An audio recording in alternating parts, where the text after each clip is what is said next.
पुणे लोकसभेच्या चौथ्या टप्प्यातील मतदान आज पार पडत आहे आणि कोथरूड जो भाजपचा बालेकिल्ला समजला जातो त्या बालेकिल्ल्यामध्ये आज आपण शिवराय शाळेमधील मतदारांकडनं जाणून घेणार आहोत की त्यांचा कौल कोणाकडे आहे. आताच नुकतंच मतदान केलेलं आहे तर त्यांचे आपण थोडे विचार जाणून घेणार आहोत. पुणे लोकसभेच्या मतदारसंघातील कोथरूड हा भाजपचा बालेकिल्ला सध्या मानला जात आहे आणि त्यामध्ये मतदारांचा कौल कोणाकडे आहे तर आपण थोडे जाणून घेणार आहोत. पुणे लोकसभेच्या विकास मतदानाचा आज महत्त्वाचा टप्पा पार पडत आहे.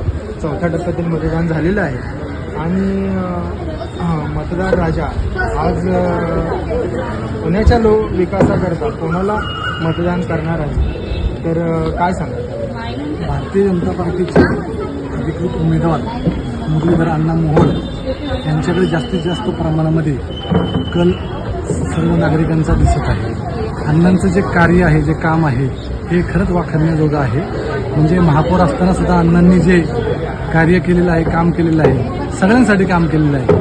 आत्ता काही प्रमाणामध्ये काही लोक अण्णांबद्दल चुकीच्या गोष्टी सांगतात, परंतु खऱ्या अर्थाने आणि आमचा मुळशी रत्न म्हणून आम्ही अण्णांचं खरं मनापासून आम्ही स्वागत करतो आणि अण्णांनी इतकं सुंदर कार्य असं पुढे करावं आणि 4 जूनला अण्णा नक्कीच 100% खासदार हे होणारच.